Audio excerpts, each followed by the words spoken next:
Bunga plum di balik tembok Gyeongju-changho de Meihua pada masa dinasti Yen yang telah lama tenggelam dalam kabut sejarah.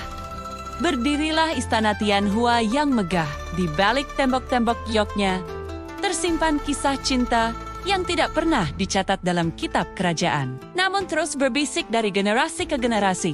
Di istana itu bertugas seorang prajurit penjaga bernama Byron. Wajahnya biasa saja, jauh dari gambaran pahlawan tampan dalam cerita rakyat. Namun ia memiliki lidah yang manis dan pandai memikat hati wanita. Meski telah beristri dan memiliki 4 orang anak di kampung halamannya, Byron dikenal gemar menggoda para dayang dan pelayan istana. Di antara para dayang terdapat seorang wanita bernama Mei Lin.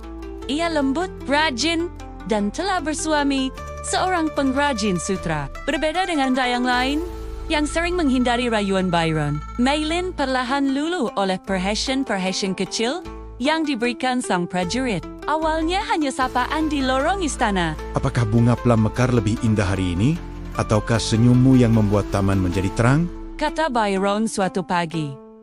Mei Lin tersipu. Tidak ada seorang pun yang pernah mengucapkan kata-kata seperti itu. Hari demi hari, mereka semakin sering bertemu. Kadang di taman bambu, kadang di dekat kolam teratai saat senja. Byron selalu hadir dengan pujian dan janji-janji manis. Mei Lin yang haus perhatian mulai menaruh hati kepadanya. Hubungan itu berkembang secara diam-diam. Mereka tahu apa yang mereka lakukan adalah terlarang. Keduanya telah memiliki keluarga. Namun semakin mereka berusaha menjauh, semakin kuat pula perasaan yang tumbuh. Byron menikmati perhatian Mei Lin. Ia merasa istimewa ketika sang dayang selalu menunggu kehadirannya. Sementara Mei Lin mengira semua kota-kota pria itu lahir dari cinta yang tulus. Bertahun-tahun hubungan rahasia itu tersembunyi di balik dinding istana. Namun rahasia tidak pernah benar-benar terkunci. Suatu malam, seorang pengawal senior melihat mereka berbicara terlalu akrab di paviliun bulan perak. Kabar itu akhirnya sampai ke telinga sang ratu. Ratu yang terkenal tegas segera memerintahkan penyelidikan. Ketika bukti-bukti terkumpul, Byron dan Mei Lin dipanggil menghadap di aula kerajaan yang sunyi.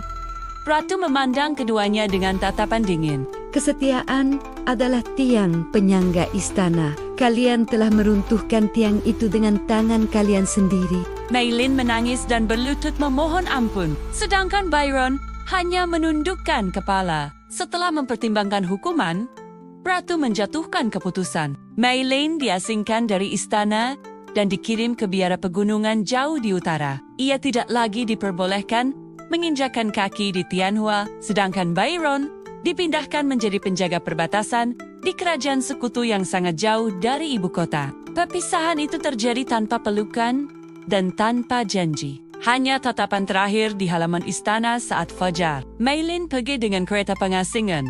Byron berangkat bersama pasukan pengawal. Keduanya tidak pernah bertemu lagi.